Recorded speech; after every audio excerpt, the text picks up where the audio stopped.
Hello guys, দেখতে পাচ্ছ সকালবেলায় ঘুম থেকে উঠলাম। ঘুম থেকে ওঠার পর ব্রাশ নিলাম। এবারে ব্রাশ নিয়ে বেরিয়ে পড়লাম ব্রাশ করতে, যেমন ডেলি সকালে ব্রাশ করি। ব্রাশ করতে করতে আবার ব্রাশ করতে করতে ঘরে এলাম, মুখ ধুলাম, তারপরে কিছুক্ষণ টিভি দেখলাম। এখনও কাজে যাওয়ার টাইম হয় নাই, তো টিভি দেখতো, গান শুনছিলাম। গান শোনার পর মাকে বললাম আলু সানা ভাত দিয়ে দাও। দেখছি মা ভাত রেডি রেখেছে, দিয়ে আলু সানা ভাত খেলাম। সকালে আমি আলু সানা ভাত খাই। তারপরে আমি জামা প্যান্ট বার করলাম। এবারে জামা প্যান্টগুলো দেখো, কাজের ড্রেস এটা আমার দিয়ে ফাইনালি রেডি হয়ে গেলাম কাজে বেরোনোর জন্য।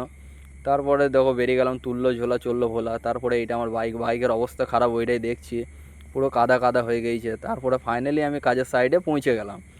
তো দেখো কাজের সাইডে পৌঁছে গিয়ে একটু ভিডিও বানালাম। তারপরে দেখাচ্ছি এই গাড়িটা আজকে বলেছে মালিক কমপ্লিট দিতে হবে। তো আমরা বললাম ঠিক আছে, কমপ্লিট দেবো।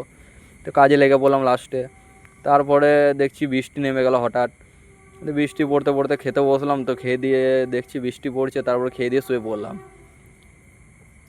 আরামসে শুয়ে পড়লাম। তারপরে যখন 2টো বাজে তখন ঘুম থেকে উঠে দেখি ভীষণ বৃষ্টি হয়েছে, জলে পুরো ভরে গেছে। কী করে কাজ করবো, গাড়িও কমপ্লিট দিতে পারলাম না।